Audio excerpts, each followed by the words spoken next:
आज आप अभी सब बैठ जाइए और जब प्रहलाद जी के चरित्र आप दर्शन करेंगे तो सुंदर झांकी में फिर सब आना।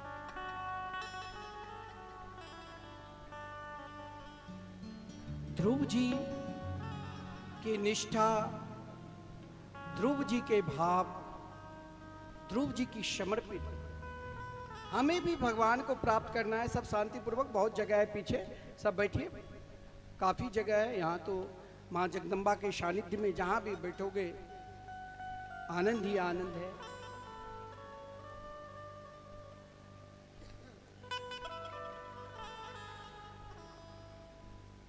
ध्रुव जी जब प्रभु के उस सुंदर रूप को देखा तो बहुत प्रसन्नता हुई। देखिए, कभी कभी लोग प्रसन्नता में स्वयं को भूल जाते हैं।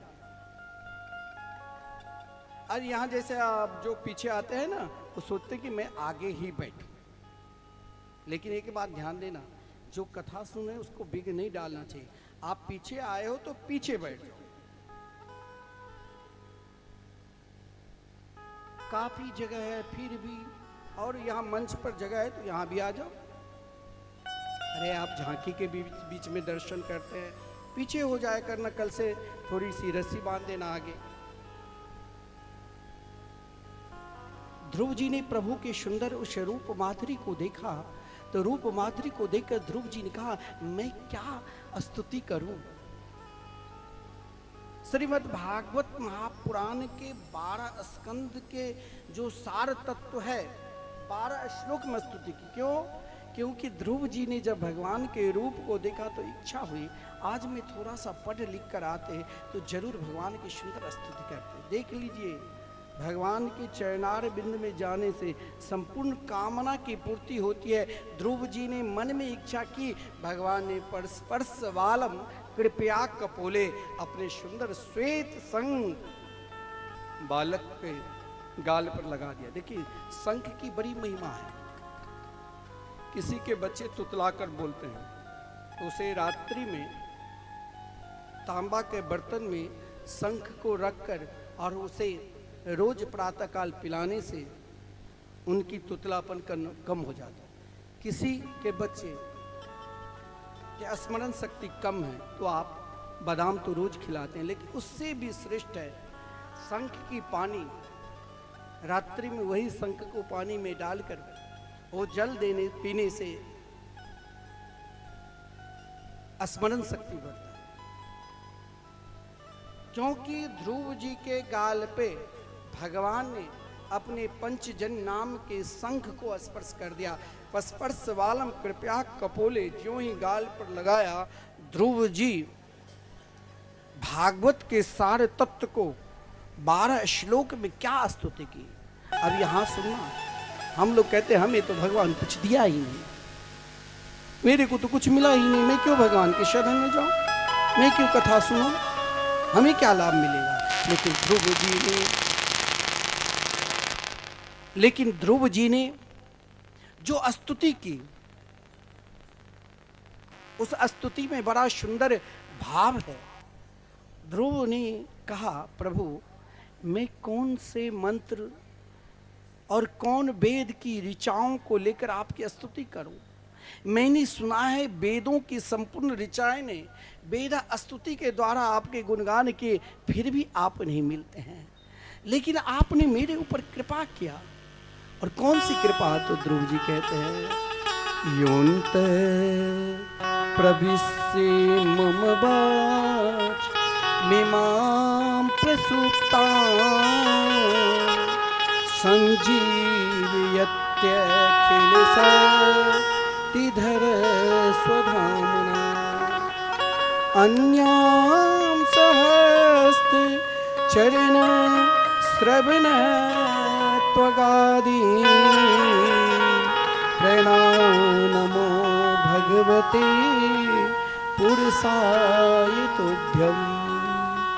मैंने पहले भी कहा, कभी भी ये मत कहो भगवान से, हे गोविंद आपने मुझे कुछ नहीं दिया। उसने आपको बहुत कुछ दे रखा है। ये शरीर जब दिया, ये मानव शरीर तो कम हुआ। ध्रुव जी ने कहा, प्रभु मैं कहाँ तक गुणगान करूं? आप मेरे अंतःकरण में विराजमान होकर मेरे को बानी, जो सोए हुए बानी आप जो बोलते हैं ना, ये कहाँ से स्वर निकलता है? यही स्वर तो भगवान है, यही आवाज तो भगवान है। आप गूंगा नहीं है, आपके पहचान ही स्वर है। तो ध्रुव जी कहा, प्रभु आप मेरे अंतःकरण में विराजमान हैं, अंतः प्रविश्य। लेकिन और मैं क्या कहूं? आपने मेरे को हाथ दिया, आपने मेरे को पैर दिया, आपने मुझे सुनने की शक्ति दी, आपने मुझे पहचानने की शक्ति दी। हे प्रभु, आया था मैं कुछ और उद्देश्य से, लेकिन जब आपके श्री चरणों को देखा, बहुत लोग कहते भगवान अगर मिल जाए तो मैं बहुत कुछ मांग लूंगा। कुछ नहीं मांग पाओगे।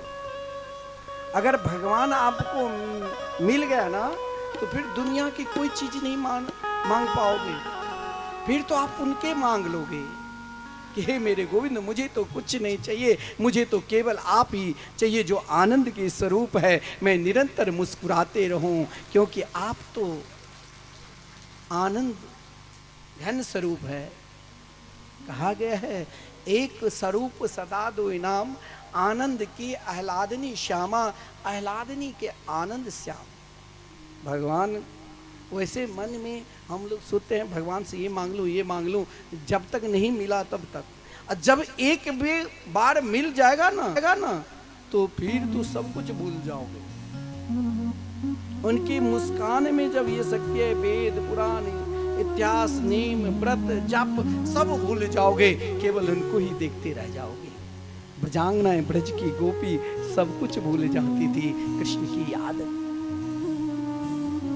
अब ध्रुव जी ने यही कहा, प्रभु मुझे तो अब कुछ चाहिए ही नहीं। मुझे क्या चाहिए? बड़ी कूट बात। ये भागवत की कथा आजकल बहुत लोग, सब प्रकार के लोग कह रहे हैं चलो भगवान की चर्चा ही है, लेकिन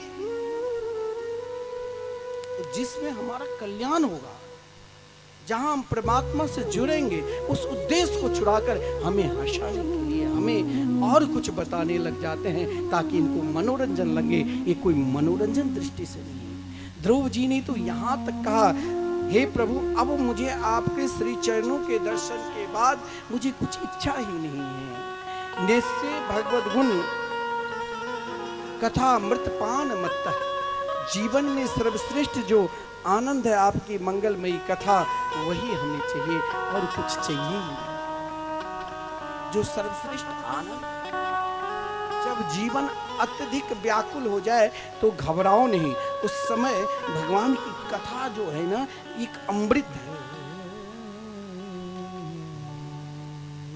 जब ब्रजांगना ब्रज की गोपी श्याम सुंदर अंतर्धान हो गए, तो केवल उनकी कथा की गान है। क्यों? क्योंकि कथा जो जीवन में अनेक विषय लेकर हम दुखी है, जल रहे हैं, इसमें भगवान की कथा शीतलता प्रदान है। अरे मृतक शरीर से जो प्राण भी निकले, और भगवान आप श्रवण करोगे आगे की कथा में, जो ब्रजांगना ब्रज की गोपी कहती है कि मेरे शरीर से तो प्राण निकलने लग जाते हैं, लेकिन इस प्राण के लिए जो आपके मंगल में नाम रूपी चौकीदार है, पहरेदार है, वो नहीं निकलने देते हैं। जो ही प्राण निकलता है आपके नाम का स्मरण होने लग जाता है। ध्रुव जी ने कहा, हे मेरे गोविंद, हे मेरे गोपाल, मुझे कुछ चाहिए नहीं। अगर चाहिए तो एकमात्र आपकी कथा। लेकिन देखिए भगवान मैंने प्रारंभ में ही कहा कि उनके निकट जाओ, आपको सब कुछ मिलेगा। उनकी शरण में चले जाओ, सब कुछ मिलेगा। भगवान आपको बहुत कुछ देंगे। तो क्या आप भगवान के निकट जाओगे तो आपको फक्कर बना देंगे? नहीं। आप जाओ, बड़े बड़े मठ अनादिकाल से चल रहे हैं, जिनकी स्थापना आचार्य भगवान के स्वरूप की है। आज उन मठ मंदिरों में देखिए क्या व्यवस्था है। भगवान अपने भक्त को इलोक संसार के भी सुख प्रदान करते हैं और परलोक का भी सुख देते हैं।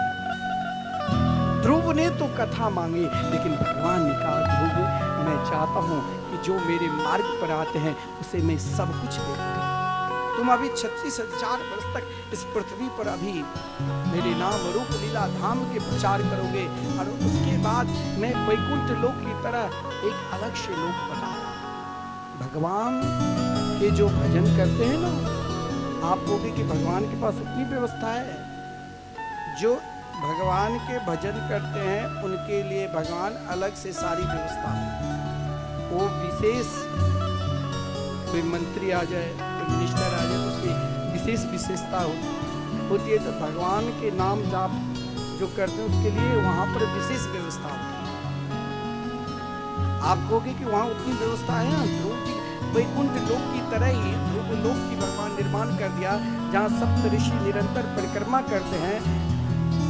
तो आपके मन में शंका होगी ये सब वैसे कहावत है, कहानी है। नहीं, भगवान के रोम में गोस्वामी जी वर्णन के जाके रोम कोटि ब्रह्मांडा, जिनके रोम रोम में अनेक ब्रह्मांड है, वो तो फिर कहने की क्या बात है। लेकिन ध्रुव जी को लगा मैंने क्या मांग लिया।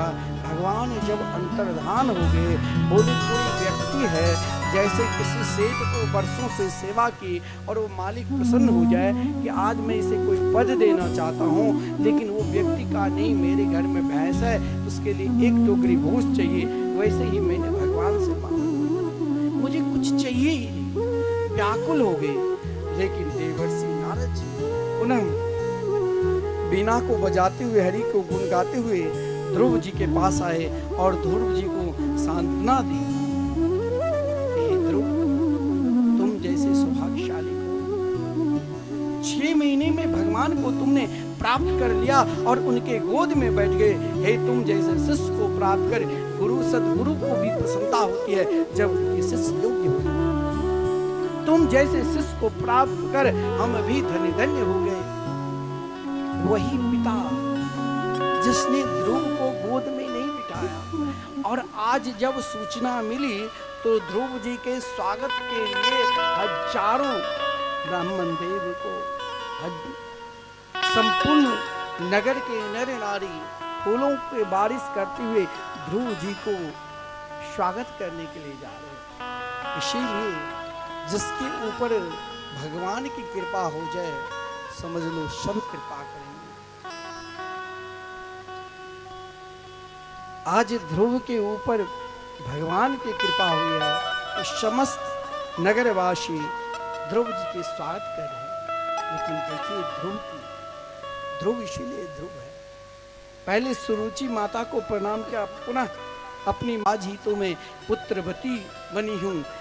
माता श्रेष्ठ पुत्रवती, अरे पुत्र तो बहुत होता है, फिर क्यों माता को मारते, माता पिता को क्यों घर से निकाल देते हैं, क्यों अलग हो जाते हैं? क्योंकि वो माता पिता भी भगवान के नाम का जाप नहीं किया तो उस पुत्र के जीवन में क्या संस्कार पड़ेगा? तो वो अपने माता पिता को तो लात ही मारेंगे ना। इसीलिए माता पिता को ध्रुव ने की माता सुनीति ने अपने पुत्र को सुंदर भागवत धर्म का उपदेश दिया, और यही मनुष्य के लिए सर्वश्रेष्ठ है। और महाराज जो भागवत धर्म के उपदेश दिया बड़ा विलक्षण है। ध्रुव जी राजा बने, ध्रुव जी के भाई शिकार खेलने के लिए गए, जो मारा गया। फिर उसकी माँ बिना ध्रुव को सूचना दे ही चल पड़ी, वो भी जंगल में खो गई। यानी उसे भी अकाल मृत्यु, यानी भगवान की भक्ति जो करते, भगवान के मार्ग पर जो जा रहे हैं, उसे यदि कोई रोकता है तो यही दशा होती है। ध्रुव जी ने यक्षलोक पर आक्रमण किया, जिस क्रम में देखते ही देखते 3 लाख यक्षों को समाप्त कर दिया। वरुण देव ने आकर ध्रुव को सांत्वना दी। पुनः ध्रुव ने यज्ञ को विराम किया और भगवत भजन करने के लिए ध्रुव अपने पुत्र को राज्याभिषेक देकर भगवत भजन करने के लिए चल पड़े। देखिए, हमें भी ये मनुष्य तन मिला है, ये बहुत अनमोल है। इसीलिए जीवन में सत्संग करो, प्रेम से सबसे बात करो। कहा गया है, मनुष्य जन्म अनमोल रे, बेटी में अब तो मिला है, कभी नहीं कभी नहीं। मनुष्य जन्म अनमोल रे, मिट्टी में डरोल रे, अब तो मिला है फिर न मिलेगा, कभी नहीं कभी नहीं कभी नहीं।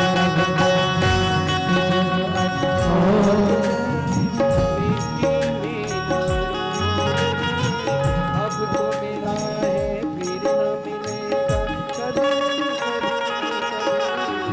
अब तो मिला है फिर न मिलेगा, कभी नहीं कभी नहीं कभी नहीं।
सोच लेना कि रुपया पैसा लगेगा।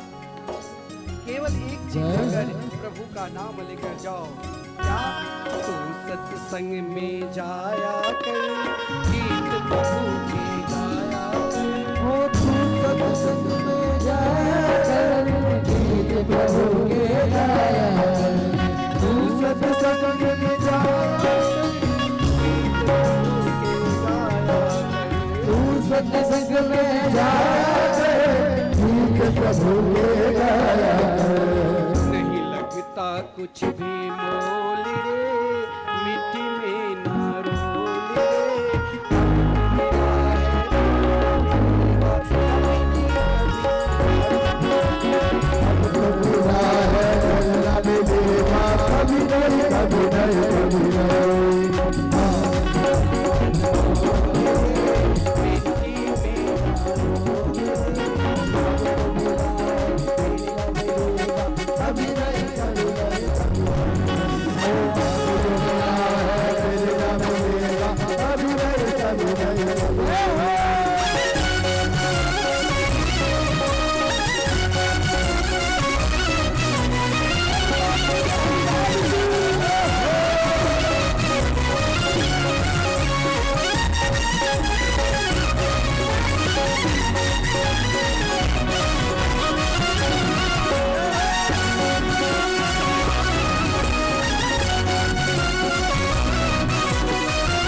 मतलब का संसार है नहीं इसका एतबार है। मतलब का संसार है नहीं इसका एतबार है। मतलब का संसार है नहीं मतलब का संसार है नहीं इसका एतबार है। संभल संभल के कदम रखो ये फूल नहीं अंगार। समझ समझ के कदम रखो भूल नहीं अंगार है।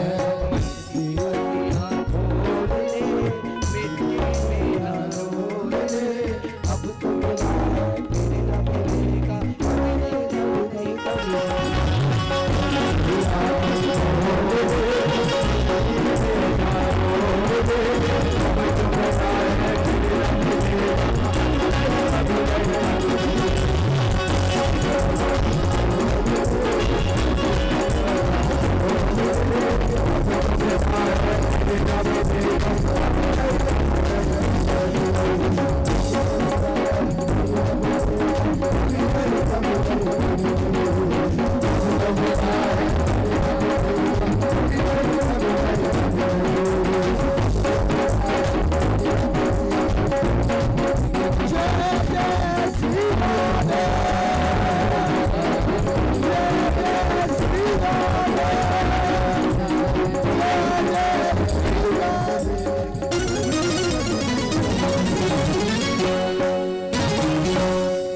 भागवत के माध्यम से महाराज प्रथु का कल्याण हुआ है। प्रजेतागण की सुंदर कथा है।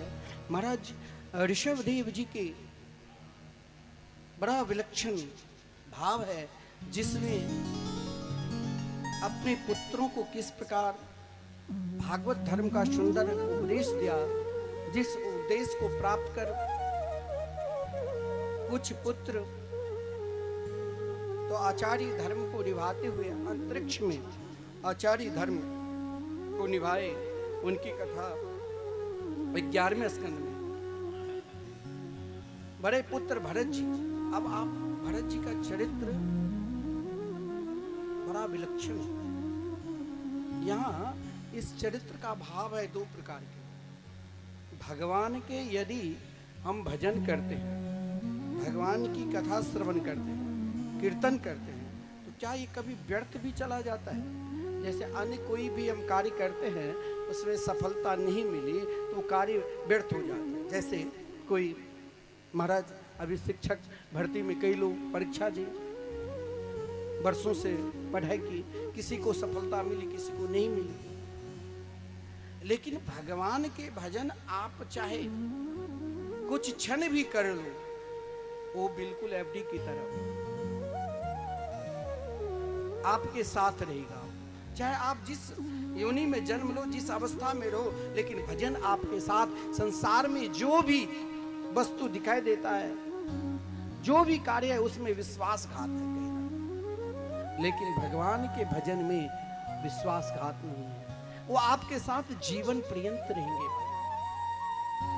शायद जी ने मानता हो,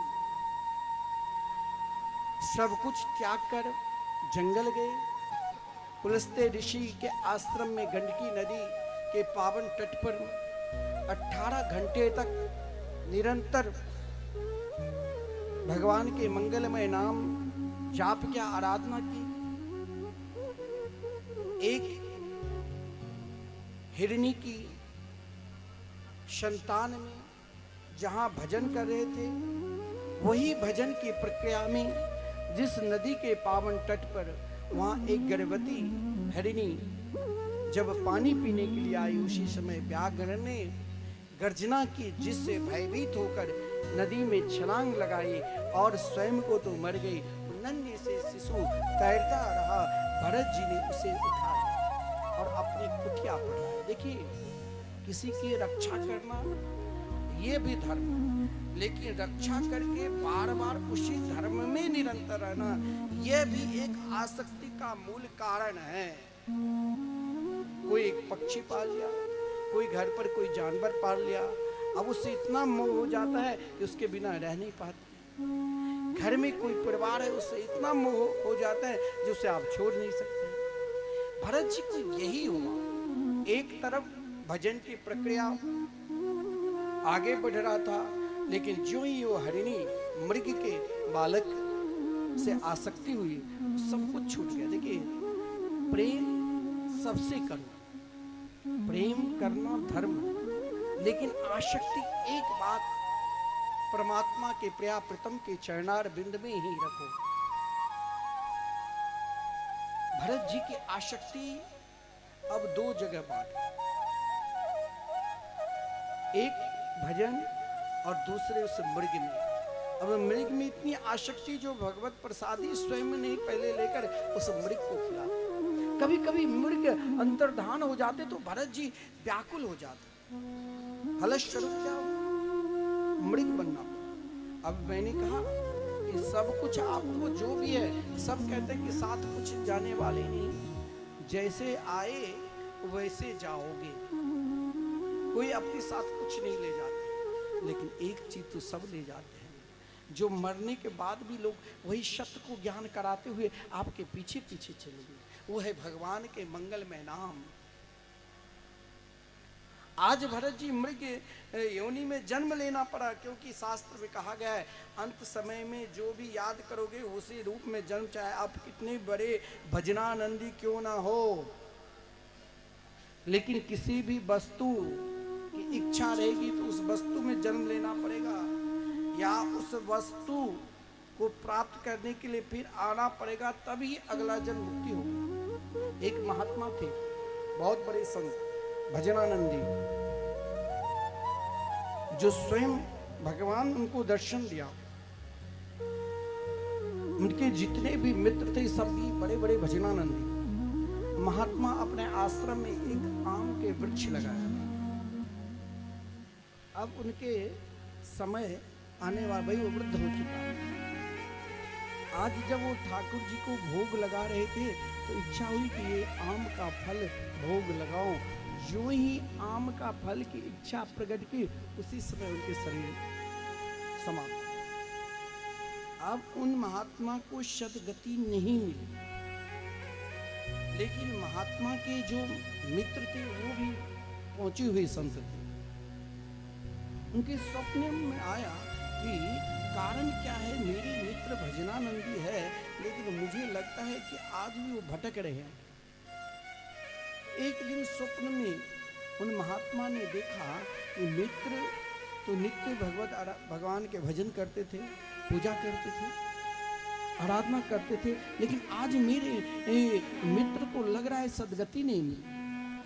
स्वप्न में मित्र ने, जो महात्मा अपने शरीर को त्याग दिया था, उसने स्वप्न में अपने मित्र से कहा कि मुझे सद्गति नहीं मिली है।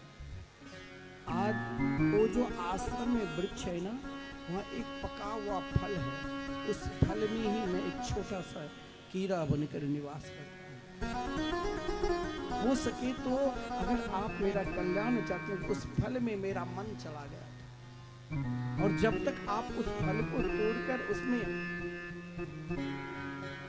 आप भगवान को समर्पित नहीं करोगे, तब तक मेरे को सद्गति नहीं। महात्मा जान गए। महात्मा ने तुरंत आश्रम में आया सुबह में, और उनके जो शिष्य बने थे उत्तराधिकारी, उनसे कहा कि भाई वो फल तोड़ो और भगवान को भोग लगाओ। भगवान के भोग लगाने के बाद उन महात्मा की सदगति। तो कहने का तात्पर्य, अगर आप जिस इच्छा लेकर, इच्छा एक दिन की नहीं होती है, आसक्ति एक दिन की नहीं है कि हमने आज इस गाँव से आसक्ति कर लिया तो अब मैं उस गाँव के बिना रह ही नहीं सकता हूँ। आसक्ति अनादि काल से, यानी शुरू से ही उसमें आसक्ति हो जाती है, तभी वहां से लगाव होता है।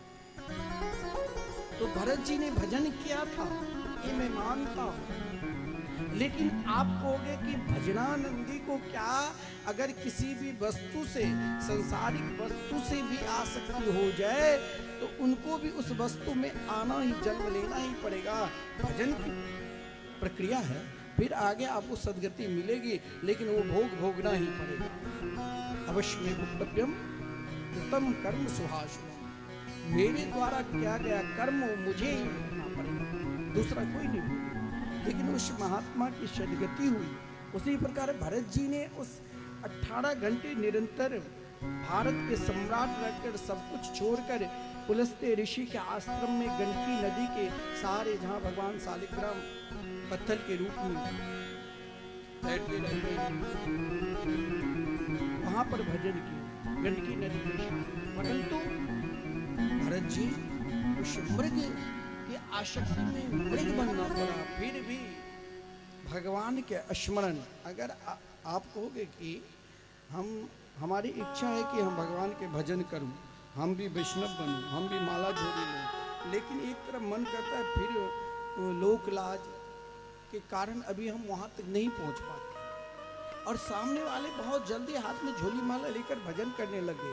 यह एक जन्म की आप सोचोगे कि पुण्य का फल है, ये नहीं, ये अनेकों जन्म के, उसी जन्म में वो भगवान को प्राप्त कर जाते, लेकिन कहीं न कहीं किसी कारण उनकी आसक्ति किसी गांव में, किसी घर में, किसी समाज में लगा था, उतने दिन वहां रहकर फिर उसे अपना मार्ग पर जाना ही पड़ेगा। भरत जी की आसक्ति उस मृग शरीर में मिल गया तो उसे भी मरा तो मृग बनना पड़ा हरनी, लेकिन श्री कृष्ण स्मरण यथावत बने रहे, और श्री कृष्ण स्मरण के कारण वही गंडकी नदी में खड़े होकर भगवान के भजन करते करते भगवत तत्व को प्राप्त कर लिया। वही भरत जी पुनः मनुष्य योनि में जन्म लिया। उड़ीसा प्रांत के एक ब्राह्मण के 2 पत्नी थी, एक से 9 संतान, एक से 1 पुत्र, लेकिन भरत जी ने प्रतिज्ञा कर लिया था कि इसी जन्म में मुझे भगवान को प्राप्त करना है। और भगवान की प्राप्ति के लिए भरत जी ने अपने आप को मौन हो गए। पिता ने उसे यज्ञोपवीत संस्कार भी कराया, तो भी गायत्री मंत्र सही होकर नहीं सुना। निरंतर श्री कृष्ण के मंगल में भजन करते थे।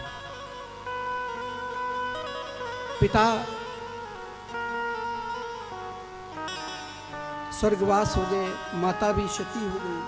भरत जी को बहुत अपमान मिला, फिर भी नहीं घबराए। घर से भाई भाभी ने घर से भी निकाल दिया।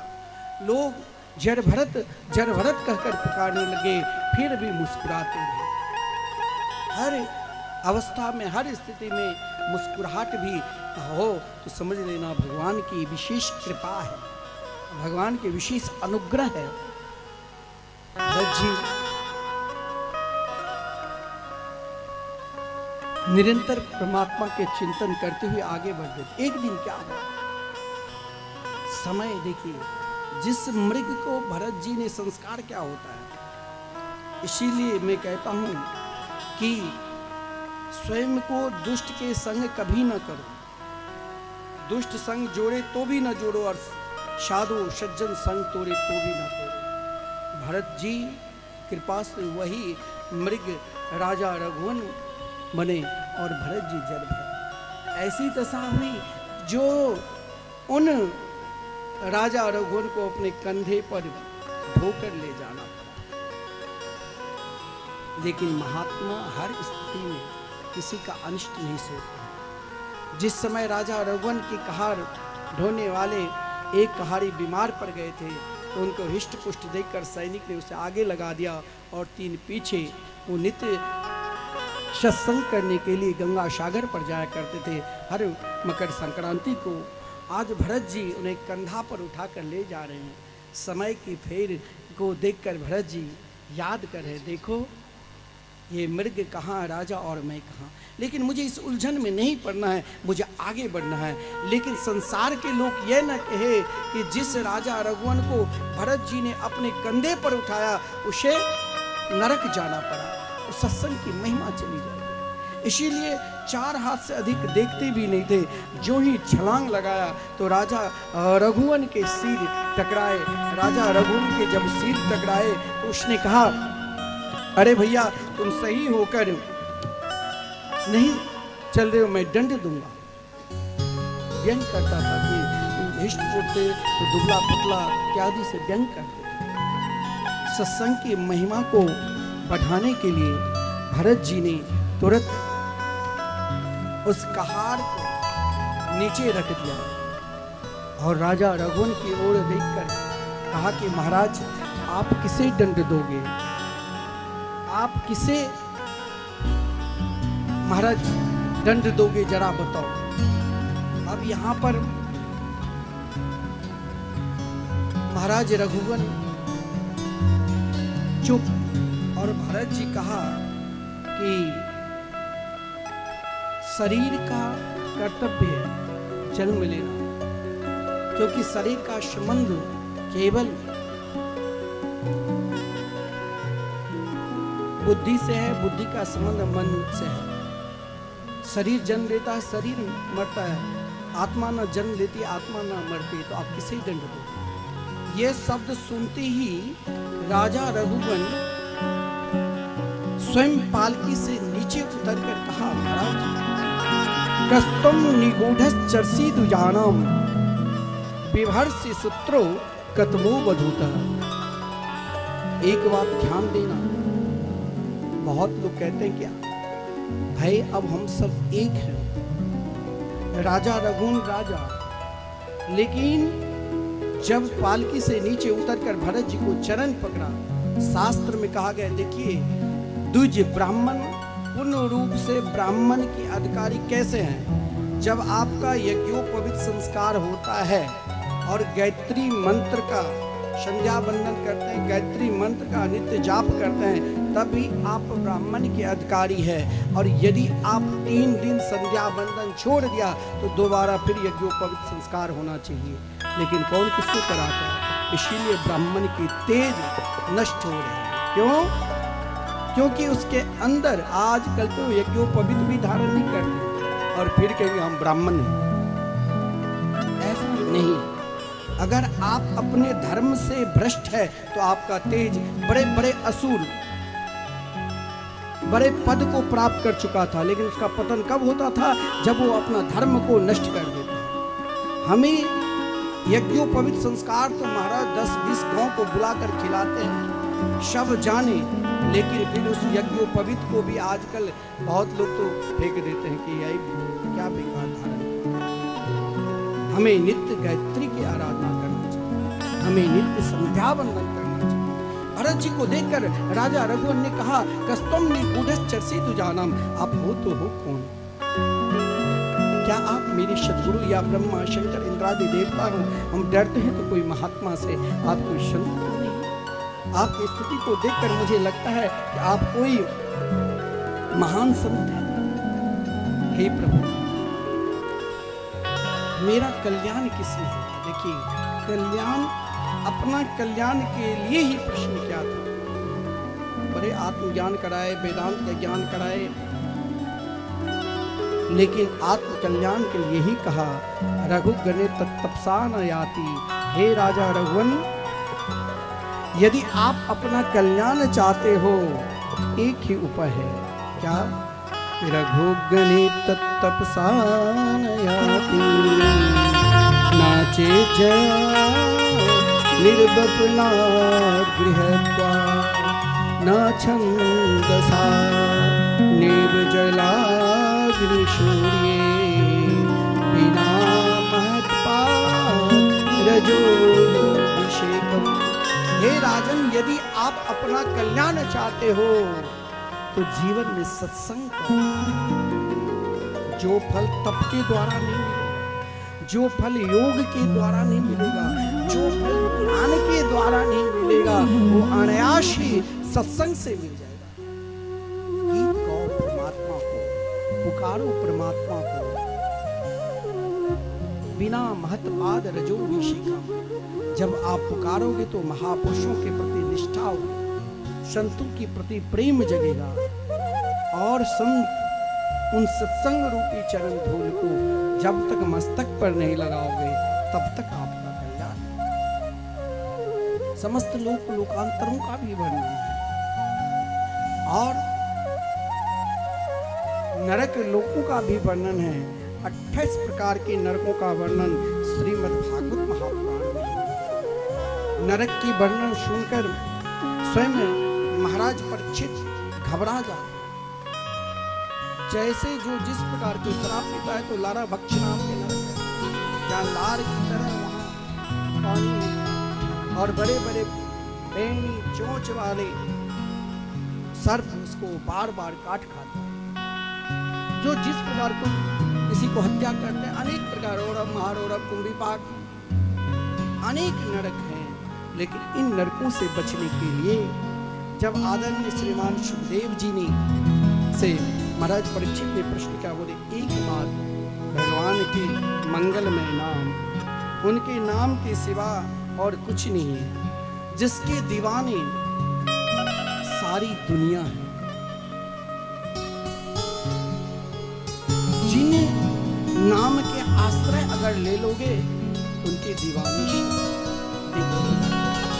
अजामिल विद्वान थे, अजामिल माता पिता की भी सेवा की।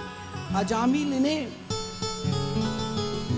केवल पत्नी को भी आदर दिया, लेकिन ये जो दो मार्ग है वो बहुत महाराज कठिन है और बहुत सरल है। कौन मार्ग? ये आंख और कान। इन दो मार्ग से हम पाप भी करते हैं, इन दो मार्ग से पुण्य। तो इससे हमें दोनों को संभाल कर रखना होगा।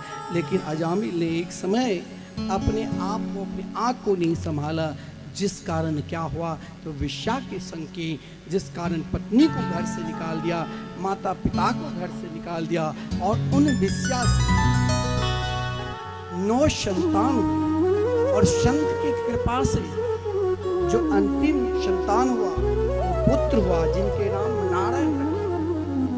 भगवान के नाम किसी भी प्रकार लो, मन से, बहुत लोग नहीं कहते अरे मन कहीं है और झोली माला खटखटा रही है, वो मूर्ख है। मन कहीं जाए, क्योंकि मन का स्वभाव क्या है जानते हो?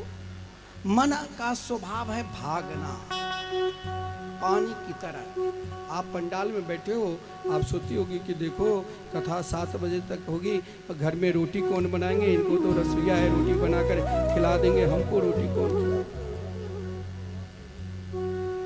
रोटी भी बनाना है, सोना भी है, सब कार्य भी करना है। मन कहाँ पहुंच गया?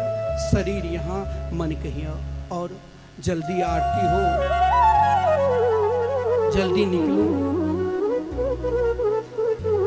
मन का एक स्वभाव है, मन आपको निरंतर नीचे की ओर ले जाएगा, अधोगति की ओर ले जाएगा मन। अरे इस मन को हमें रोकना है, मन को हमें ऊपर ले जाना है, ऊर्ध्वगति की ओर। और उसके लिए सजनों एकमात्र भगवान के मंगलमय नाम है। जब अजामिल अज्ञानावस्था में यमदूत को देखकर नारायण नारायण पुकारा, तो यम बेटा नहीं आकर स्वयं भगवान के पार्षद आए। और आप कहते हो कि मन जब शांति में हो जाएगी, शुद्ध हो जाएंगे, तब भजन करूंगा। नहीं, मन का कार्य है नीचे की ओर भागना। हमें इस अधोगति को ऊर्ध्वगति की ओर ले जाना है। वो क्या है साहब? मंत्र। जैसे आपके घर में पानी की टंकी है, पहले तो सब जगह नल था, अब सब जगह टंकी की व्यवस्था है, तो मोटर नल में लगाना पड़ता है। 2 मंजिल पर रखा हुआ है टंकी, तो मोटर चालू किया, पानी वहां पहुंच गया। क्योंकि पानी का स्वभाव है नीचे गड्ढे में जाना, नीचे जाएगा। और उस पानी को हमें ऊपर भेजना है, तो यंत्र का सहारा लेते हैं। जब यंत्र के सहारे से पानी ऊपर जा सकता है तो मंत्र के सहारे से ये मन गोविंद के चरणारविंद में जा सकता है। इसके लिए तो दीवाना होना पड़ेगा किसके? वही श्याम कन्हैया के। और होना है तो शब्दार्थ के साथ। सारी दुनिया दीवानी श्याम सुंदर आपकी, सारी दुनिया है दीवानी श्याम सुंदर आपकी। कौन है जिस पर नहीं है मेहरबानी आपकी? कौन है जिस पर नहीं है मेहरबानी आपकी? सारी दुनिया है दीवानी श्याम सुंदर आपकी। सारी दुनिया है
का क्या प्रभाव है, ये भागवत में अजामिलोपाख्यान से बताया। जिस अजामिल को समाज ने दूर कर दिया, जिस अजामिल को कोई सहारा नहीं रहा, और कहा गया है जब अत्यधिक पाप बढ़ता है तो उसके आयु धीरे धीरे कम होती है। पहले लोग 100 साल उससे भी अधिक जिंदा रहे, और महात्मा लोग अत्यधिक ज्यादा क्यों जिंदा रहे? इसीलिए को निरंतर भगवान को उपासना करते, और जब पाप बढ़ता है तो आयु अपने आप कम हो जाते समय। तो अजामिल जब भगवान के भजन से क्या था, और वो भी यमराज को देखकर पुकारा नारायण। देखिए नारायण शब्द क्या है? संन्यास धर्म में जब उपदेश देते हैं तो नारायण यानी सर्वश्रेष्ठ नारायण, नारायण को प्रतिपाद कर देते हैं कि इनके सिवा तुम कहीं भटको ही नहीं। अजामिल ने नारायण नाम कहा। आप कहोगे कि यमदूत आया और उसी समय जब नारायण नाम लिया तो स्वयं भगवान के पार्षद आकर यमदूत को 2-4 थप्पड़ भी लगाकर और वहाँ से निकाल दिए। यमदूत अपने मालिक यमराज के पास गए। यमराज ने पूछा क्या तुम अजामिल जैसे पापी को लाया? बोले नहीं, मैंने सुना है कि उसने अपने पुत्र मुंह में एक संत की सेवा की, जिस कारण संत ने उनके पुत्र का नाम नारायण रख दिया। पहले जो पुत्र था उनका अलग, पहले का नाम लोग रामचंद्र, कृष्णचंद्र, राम पुनीत, लेकिन अब चिंकू, मंकी, टंकी क्या क्या नाम रखता है तो वो नरक लोक में पक्षी का नाम है, छोटा नाम। आजकल पहले का तो बहुत छोटा नाम, बंटी, मंकी, पंटी, लंटी, यही सब बोलता है। लुक्का, लक्कू, ऐसा बोलता है। लेकिन पहले आत्माराम भगवान के नाम, रामचंद्र, श्यामचंद्र, क्योंकि पुत्र के माध्यम से हो सके इनसे अति मोह हो जाए, अंतिम समय में नाम ले लो। लेकिन आज आप कहोगे कि पुत्र के माध्यम से भी कल्याण हो जाता है। बिल्कुल। एक दृष्टांत था, एक दिल्ली का सेठ था, बहुत बड़ा उद्योगपति, और उस सेठ जी की पत्नी बड़ी सुंदरी थी। सेठ जी ने पत्नी का नाम रख दिया श्री जी। किसी कारणवशात शरीर में रोग हुआ, कैंसर बीमारी से वो मर चुकी। सेठ जब फैक्ट्री या ऑफिस जाता तो पहले अपनी पत्नी से मिलकर पत्नी के तस्वीर साथ में ले जाता था। पत्नी से बहुत उनकी आसक्ति थी, इतनी आसक्ति जिसका वर्णन। जब पत्नी मर गई, शमशान में जला दिया, तो सब कुछ छोड़ दिया। फैक्ट्री की याद नहीं, ऑफिस की याद नहीं, पत्नी के वियोग में वही शमशान घाट यमुना किनारे से चलते चलते चलते श्री जी श्री जी श्री जी, उनकी पुकार में भूख प्यास पत्नी के वियोग में सब छूट। कोई दे देता कुछ तो खाता, वो भी उनको पता नहीं कि बिना मैं श्री जी को समर्पित करके कैसे खाऊं। श्री जी तो कहाँ हो, श्री जी तो कहाँ हो। भटकते भटकते ब्रज में प्रवेश कर गया।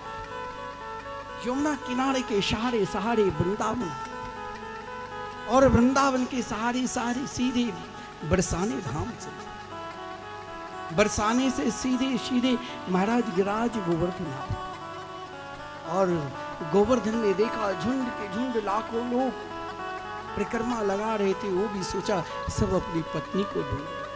वो भी अपनी पत्नी को श्री जी वृक्ष को पकड़ पकड़ कर रो रहा था।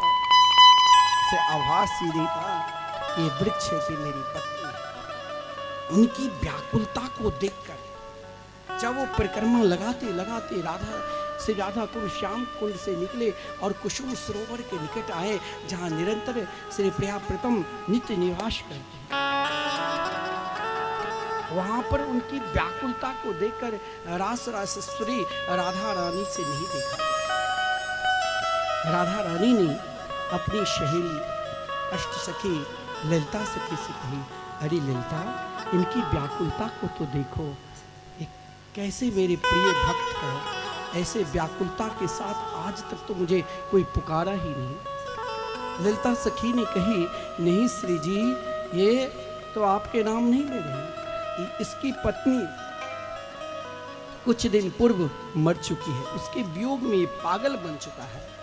श्री जी रास श्री राधा रानी ने कही, ये बताओ श्री जी पहले कौन है?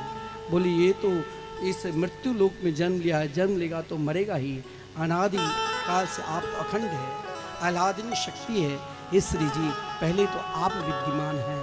बोलिए, मेरे भक्त अपनी पत्नी को नहीं, ये तो मेरे नाम लेकर पुकार रहे हैं और वियोग से पागल बने हैं। श्री जी गई, उसे हृदय से लगाकर स्वयं अपने हाथ से भोजन कराए और दिव्य धाम अपने साथ गोलोक धाम ले। भगवान के नाम देखो, उसने अपनी पत्नी के नाम श्री जी के नाम से रखा। आज उनका कल्याण स्वयं श्री जी लेने के नाम किसी भी प्रकार के लोग। भगवान ने भी पूछा पार्षदों से, आपने तो सही क्या, वो कोई पापी नहीं है कि उनके पुत्र का नाम हो तो बाद में पड़ा मेरे नाम है नारायण। हम तो सत्य थे, सत्य है और सत्य रहेंगे। ये तो इनका कल्याण आपने क्या सही किया। देखिए, भगवान के नाम जैसे किसी भी प्रकार लो, सांकीर्त्यम परिहास्यम वा स्तोभम हेलन में बाबा। अभी आपने सोचा उसने सांकीर्त्य भाषा में ही अपनी पत्नी के नाम पुकारा तो उसका कल्याण हुआ, हमारा कल्याण क्यों नहीं है?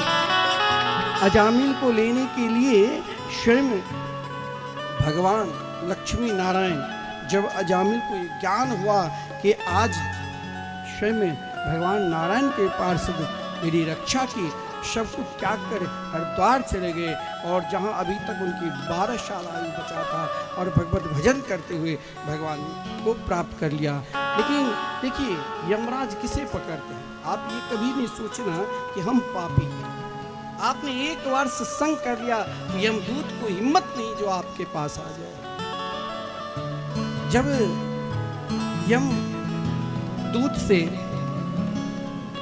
यमदूत ने यमराज से पूछा कि भगवान ये बताओ कि मैं कहाँ जाऊँ कहाँ नहीं जाऊँ?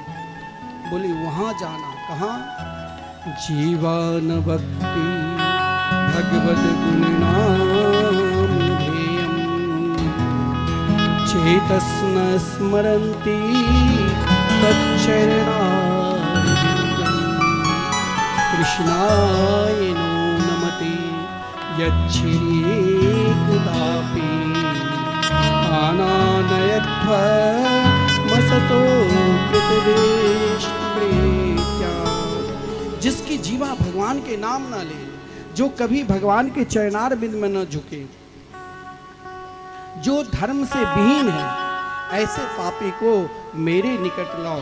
और जो भगवान के भजन करते हो तो चाहे महान से महान पापी हो, वह आपका अधिकार नहीं है दंड देने। एक बार आप भगवान के नाम स्मरण कर लिया, सत्संग में चले गए तो कहा गया है, देखिए संविधान यहाँ 2 प्रकार की है। हम लोग दंड करते हैं तो कोर्ट कचहरी वकील सब है, लेकिन मिलिट्री में अगर सैनिक में कोई करता है गलती, उसके लिए अलग सारी व्यवस्था है, कोर्ट भी अलग, वकील भी अलग, जज भी अलग। उसी प्रकार साधारण व्यक्ति के लिए साधारण और विशेष के लिए अलग से सारी चीज़ व्यवस्था है। उसी प्रकार जो भगवान के भजन करते हैं उनके संपूर्ण जो भी पाप रूप उठाए हैं वो सीधे भगवान के पास चले जाते हैं और भगवान तो उसे सीधे भेज देते हैं, क्योंकि उसका नाम ही है पतित पावन। पतित पावन है तेरो नाम लाडली श्री राधे, उनका नाम ही है पतित पावन। देखिए, आप ये मत सोचना कि भगवान हम ही कल्याण नहीं करें, वो सबके कल्याण करें। अजामिल उपाख्यान से हमें जीवन में ये शिक्षा लेना चाहिए कि जो भजन नहीं करते वो आज से भजन करना प्रारंभ कर दे, जो करते थोड़ा सा बढ़ा लीजिए। देखिए, भगवान सबके, भगवान देवता के लिए भी है और असुर के लिए भी है। भगवान के प्रेम सबसे है, चाहे कोई भी हो, लेकिन उनके निकट जो जितने ही जल्दी पहुंचते हैं भगवान वहाँ ये नहीं देखते हैं कि ये कौन धर्म के है, ये कौन पंथ के है, ये सुर है, देव तुल्य है, ये आश्रित प्रवृत्ति के है। भगवान केवल यही देखते हैं इसके मन क्या मुझ में लगा। अगर उनका मन भगवान गोविंद के चरणार बिंद में समर्पित है तो भगवान उनको अपना बना। और इस चरित्र को देखना है तो श्रीमान प्रहलाद जी के चरित्र, आदरणीय प्रहलाद जी ये चरित्र बड़ा विलक्षण है। प्रहलाद जी का जन्म भी असुर लोक में हुआ, पालन भी आसुरी वृत्ति से, लेकिन प्रहलाद के मन में निरंतर श्री कृष्ण के सिवा हरि नाम के सिवा कुछ था ही नहीं। क्यों? ये माता की प्रभाव है। जब हिरण्याक्ष युद्ध में मारा गया, हिरण्यकश्यपु ने अपने परिवार को सांत्वना देकर जब मंदरगिरी पर्वत पर तप करने के लिए गया, संपूर्ण देवता पहले ही हिरण्याक्ष से डरे हुए थे, जिसे भगवान वारा के रूप में उद्धार किया।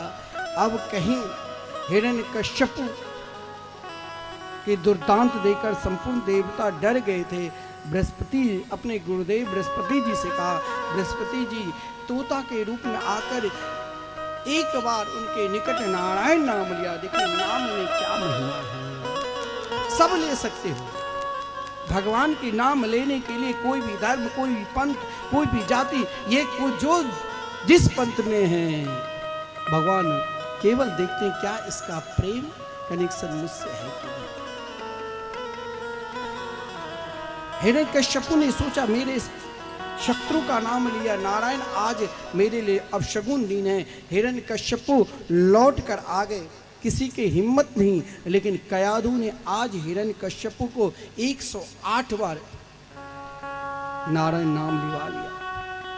जिस कारण क्या हुआ, दूसरे दिन हिरण्यकश्यपु तप करने के लिए गए, इधर देवता ने असुर लोक पर आक्रमण कर दिया और कयाधु को अपहरण करके स्वर्गलोक ले जा रहे थे। मार्ग में देवर्षि नारद जी ने कहा, देवता कयाधु के गर्भ में तो वो बालक है जो अजात शत्रु है, जिनकी कोई शत्रु नहीं, ये तो हरिदास है। इनके रोम रोम से श्री कृष्ण नाम निकलेंगे, इससे ही संपूर्ण देवता का, संपूर्ण प्राणी मात्र का कल्याण होगा। देवराज इंद्र ने माता कयाधु के चरणों में प्रणाम कर 4 बार परिक्रमा किया और देवर्षि नारद जी श्रापित है। 2 घड़ी से अधिक दक्ष प्रजापति ने श्राप दिया था, उनके पुत्र को संत बना दिया था, जिस कारण को श्राप मिला और उसी श्राप के कारण 2 घड़ी से अधिक कहीं ठहरते नहीं। लेकिन एक जगह उनकी कुटिया है देवर्षि नारद जी। कहाँ? तो गिरिराज गोवर्धन, गिरिराज जी जो दर्शन किए होंगे तो कुसुम सरोवर से बाएं तरफ चलोगे तो श्री नारद कुटी है, जहाँ 5 एक ही वृक्ष से, पीपल के वृक्ष से 5 वृक्ष, 5 पल्लव के वृक्ष, कहता है उस वृक्ष के परिक्रमा मात्र से अगर किसी को नवग्रह के कोई भी ग्रह है, मात्र परिक्रमा करने से ही उनके ग्रह मिट जाते। और वहां 100 वर्ष तक कयाधु को भागवत धर्म के सुंदर उपदेश दिए, जिस उपदेश को प्राप्त कर कयाधु निरंतर भागवत चिंतन किया। जहाँ सत्संग होता है वहाँ किसी भी प्रकार ग्रह दोष का प्रभाव नहीं पड़ता है। और जब हिरण्यकश्यपु लौट कर आए, योग बल के द्वारा प्रहलाद जी का जन्म हुआ। प्रहलाद जी बाल्यावस्था से ही भगवान के अनन्य भक्त थे। हिरण्यकश्यपु लोभ के प्रतीक है, उनकी इच्छा प्रबल है, लेकिन प्रहलाद उन असुर लोक में आकर भी निरंतर कृष्ण नाम जाप करते, अहर्निशम 24 घंटे। हिरण्यकश्यपु को सब भगवान मानने लगे, लेकिन प्रहलाद कभी नहीं माना। अब महाराज किसी को विशेष महाराज विशेषता प्राप्त करना है तो घर के लोग पहले सम्मान दे तभी बाहर मिलेगा। हिरण्यकश्यपु के डर से संपूर्ण देवता उनके नौकर बना हुआ था, लेकिन एक नहीं डरता था। वो कौन? आदरणीय श्रीमान प्रहलाद।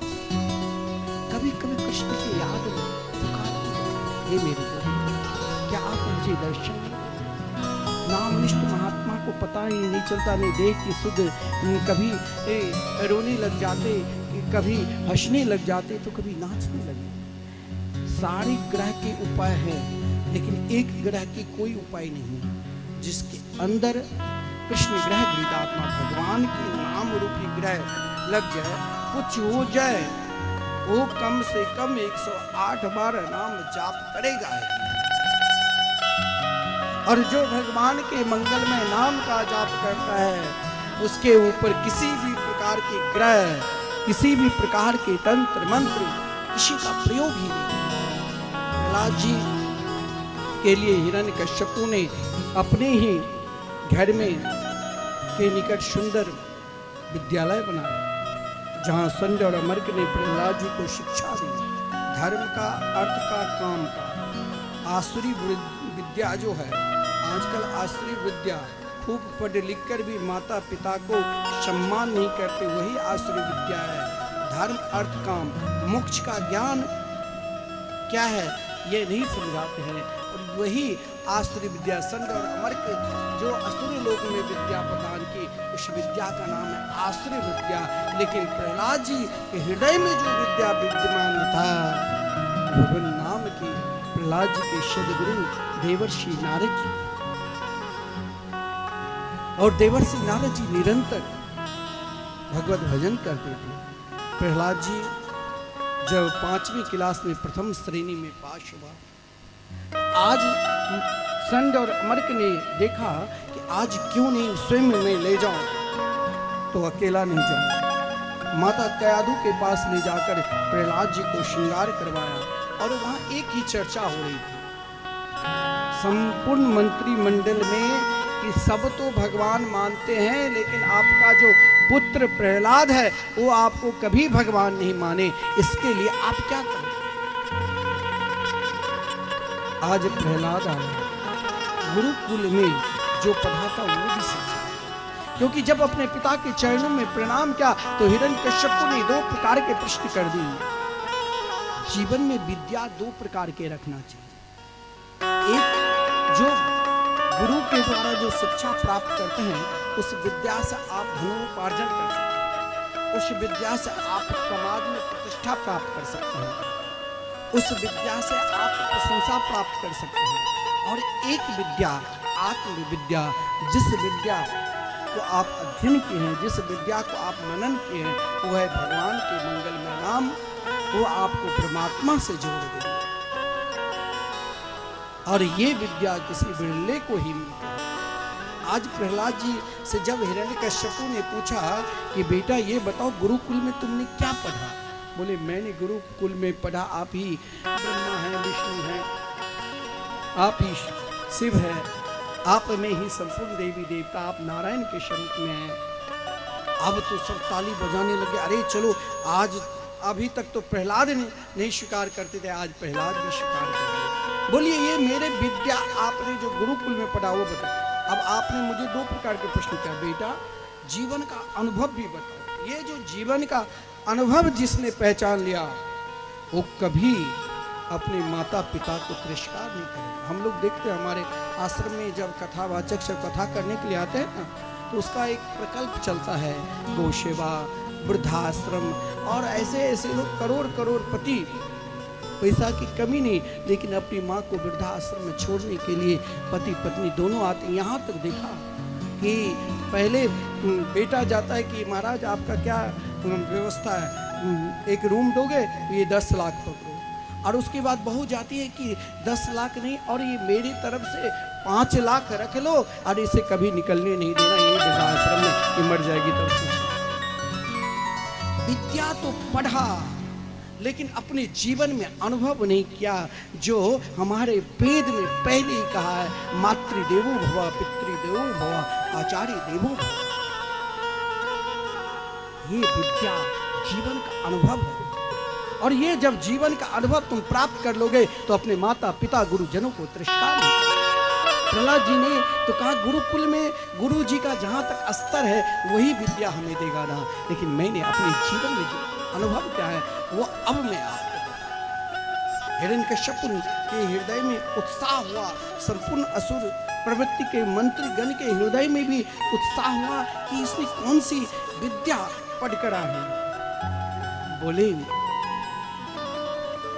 मेरे जीवन का अनुभव है, हित्वात्म पात्म गृह मंद कूपम वनम गतो यद्धरिमाश्रित। आप अपने आप को भगवान कहते हो, अपने आप को प्रभाव।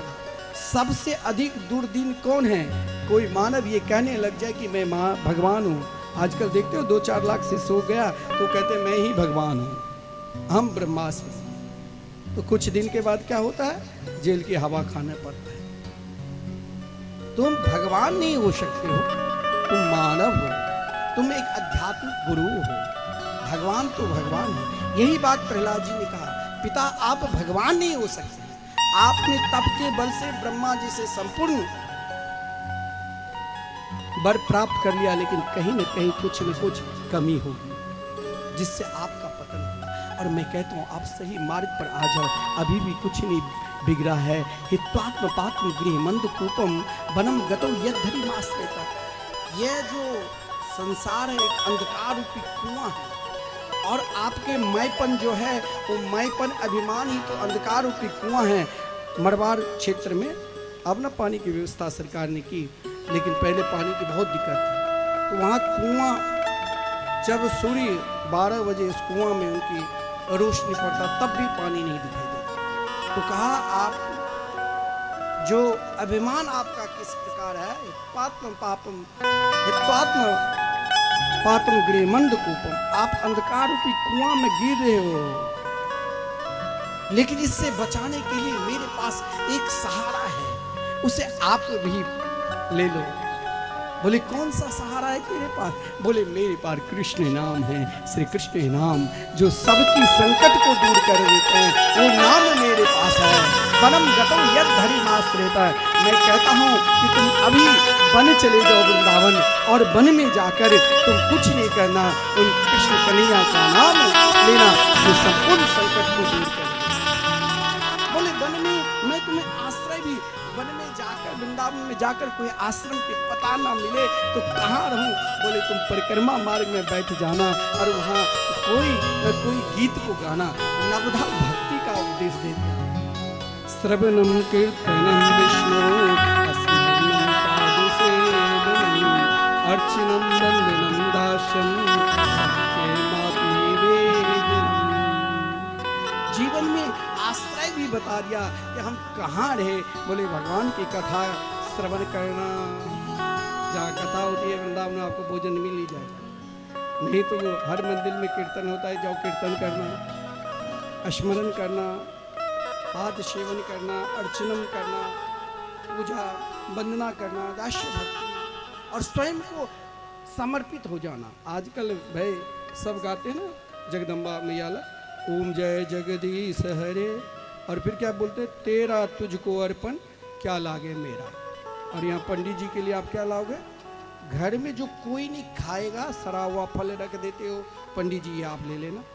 और अपने तो बढ़िया परम सुख धोती एक नंबर, और पंडित जी के लिए वही पॉलिस्टर धोती। और सत्यनारायण भगवान की कथा कराते पता नहीं वो गमछा आज भी चल रहा है कि ये पंडित जी के लिए है, पंडित जी ये सब पंडित जी के लिए। और एक तरफ कहते हैं सत्यनारायण कथा हम सुने, जो सत्य है वही नारायण है, उनकी कथा। और फिर हम आरती करते हैं, तेरा तुझको अर्पण क्या लागे मेरा।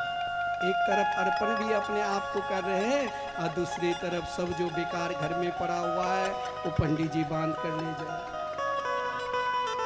ऐसा नहीं, आत्मनिवेदन। राजा बलि के चरित्र आप कल श्रवण करोगे, कल की तो कथा बहुत आनंद और मिलेगा। कल वामन भगवान के चरित्र, और कल इसी समय हम सब क्या गाएंगे, नंद घर आनंद भयो जय कन्हैया लाल। आज नहीं कल सब खूब बधाई। तो स्वयं को अपने आप को समर्पित हो जाओ, किसी को पकड़ लो, श्रवण, इतनी कथा श्रवण करो कि जैसे महाराज परीक्षित भगवत तत्व को प्राप्त कर लिया। कीर्तन, प्रहलाद जी कीर्तन में मस्त थे, इसलिए अपने पिता को कहा आप भी राख कर दो होलिका, लेकिन जिसके हृदय में कृष्ण कन्हैया बैठे हैं उसके अंदर तो प्रकाश ही है, वहाँ कौन जला सकते हैं। स्वयं होलिका जलकर राख हो गई। प्रहलाद जी तो इतना ही नहीं, समस्त असुर बालकों को भी कहा तुम क्या देख रहे हो, तो भी हरि नाम श्री कीर्तन करो। और भाव के साथ जब प्रहलाद जी आज हिरण्यकश्यपु को समझाने के लिए संपूर्ण असुर बालकों को साथ में लेकर यही कहा, कौमार आश्रित प्राज्ञो धर्मान भगवता निह, बालापन से भगवत भजन करो। और प्रहलाद जी की बात मानकर सब पुकारे हैं। देखिए, जिसको हिरण्यकश्यपु के पक्ष में जाना है वो ताली नहीं बजाना, और जिसको प्रहलाद जी के पक्ष में रहना है सब क्या पुकारोगे, सबकी संकट सबके संकट दूर करेगी, वो बरसाने वाली। बजाओ बजाओ बजाओ राधा नाम की ताली।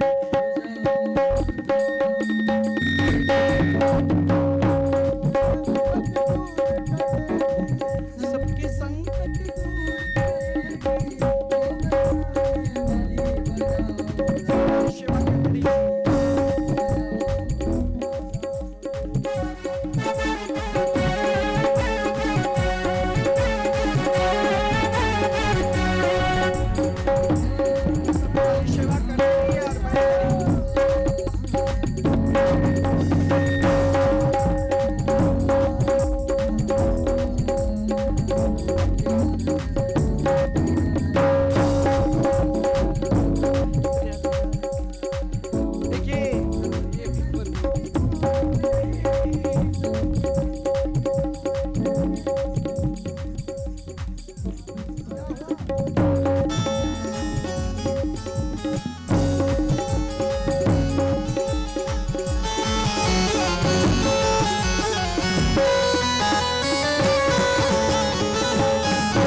दोनों हाथ उठा के बजाओ राधा नाम की ताली बजाओ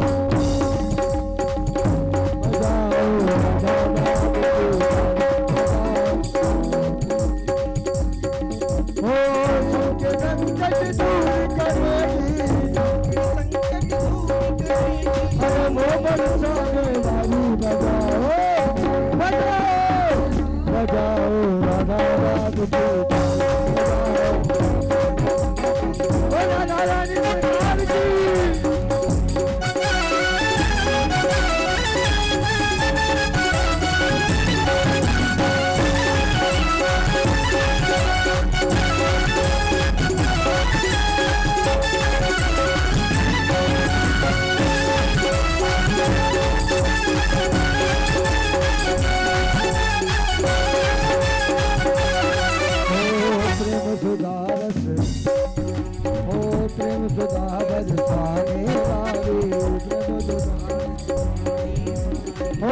मृगा बरसाने वाले करुणा रस छल खाने वाले तन मन शीतल कर जीवन देखी हर खुशहाली बजाओ बजाओ बजाओ राधा नाम की ताली बजाओ राधा नाम की ताली बजाओ राधा बजाओ ओ सबके संकट दूर करे वो बरसाने वाली बजाओ बजाओ बजाओ राधा नाम की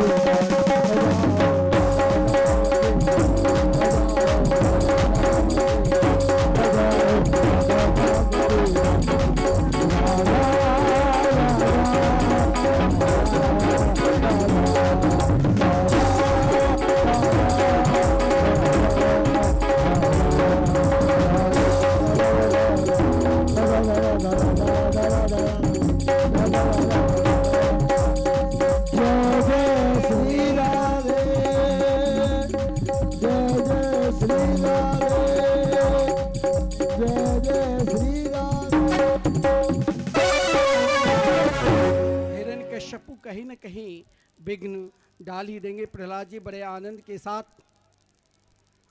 कीर्तन कर रहे थे। उसी समय अरे म्यूजिक चलने दो ना। उसी समय महाराज हिरण्यकश्यपु को सूचना मिली कि आज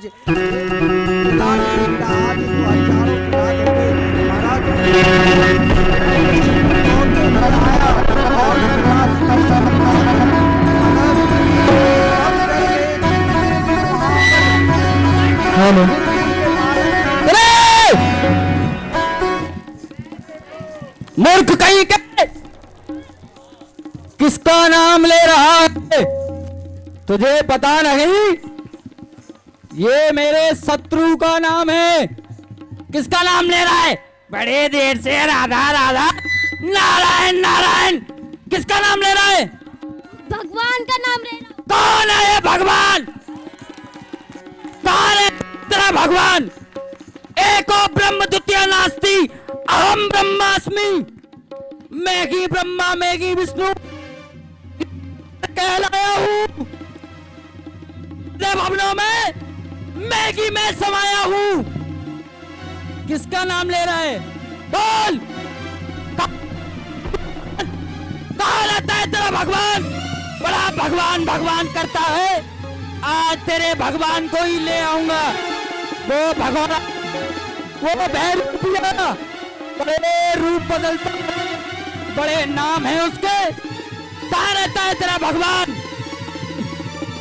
मेरा भगवान हर जगह रहता है, इस खंबे में भी रहता है। क्या कहो?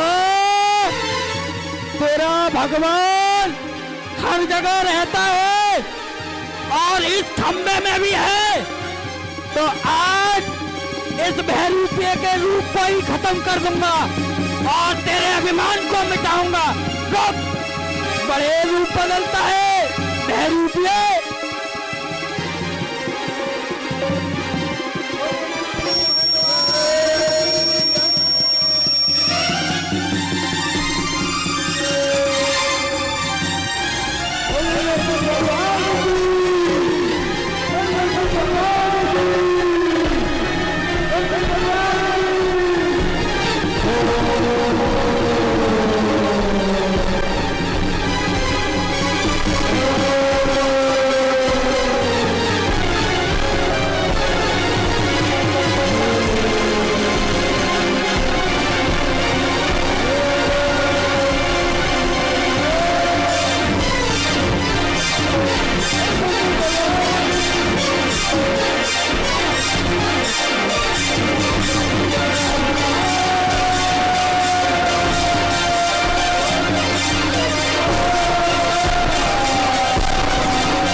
हिरण्यकश्यपु को एक एक ब्रह्मा की वरदान को याद दिला दिया।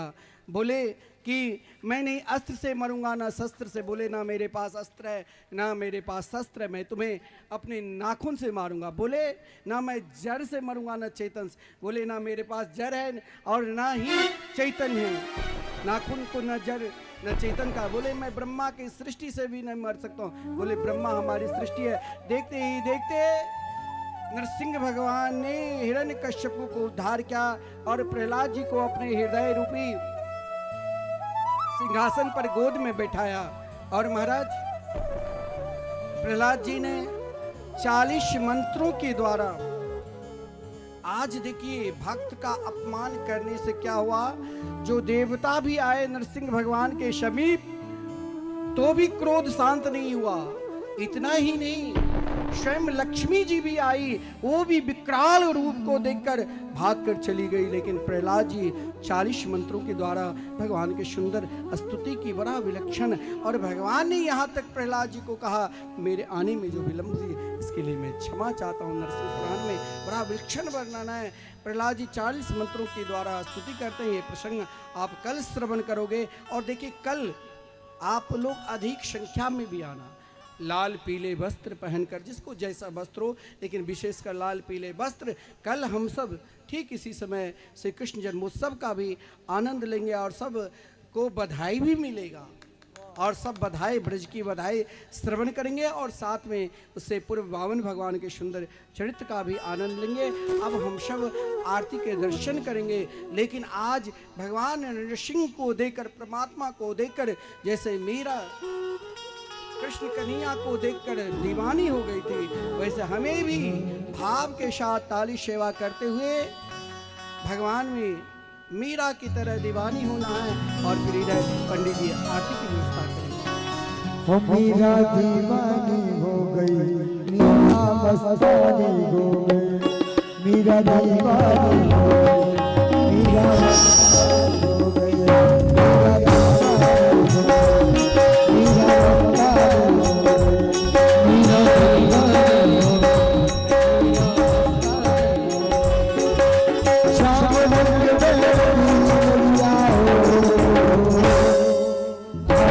मीरा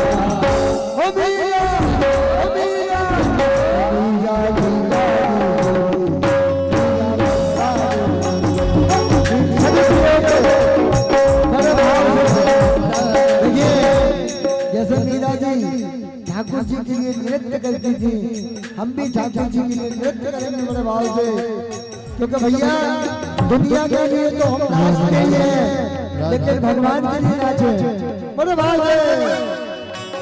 हो मीरा दीवानी हो गई, मीरा मस्तानी हो गई, मीरा दीवानी हो गई, मीरा मस्तानी हो गई।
ऐसे नहीं, मीराबाई दीवानी हुई, आप लोग भी दीवाने हो ना ठाकुर जी के, तो धन्यवाद।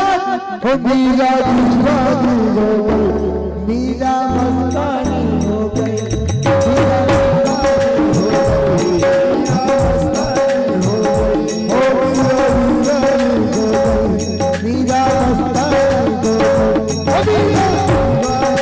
गई, मीरा मस्तानी हो गई, हो मीरा दीवानी हो गई, मीरा मस्तानी हो गई।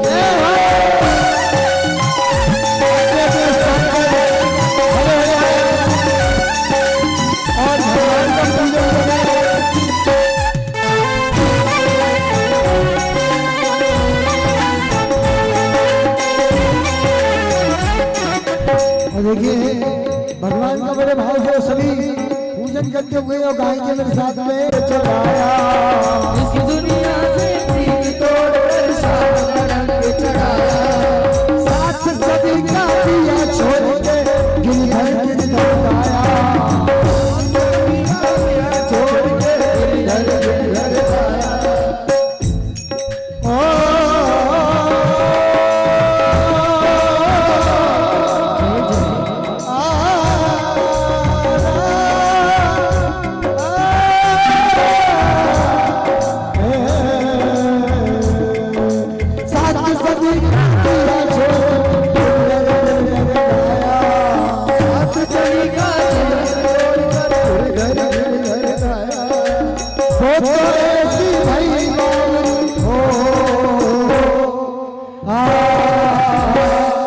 सभी खड़े हो गए और नृत्य करते हुए यही कहेंगे हो बीरा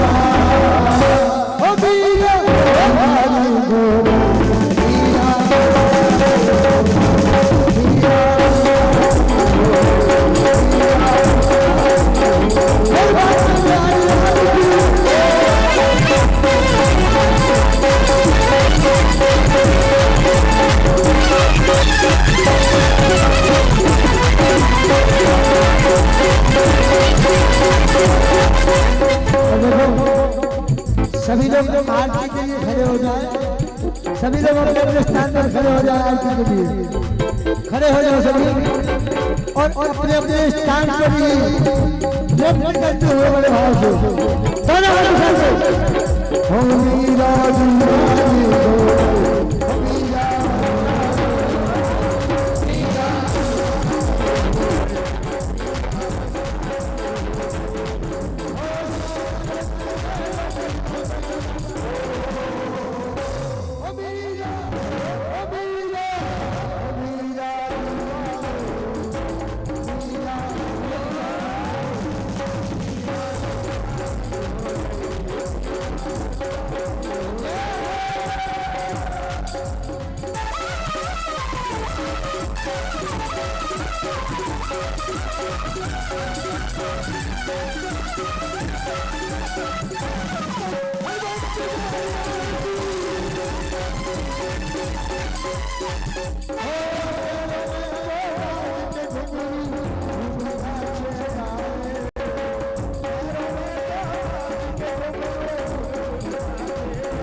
कौन चलेगा वृंदावन?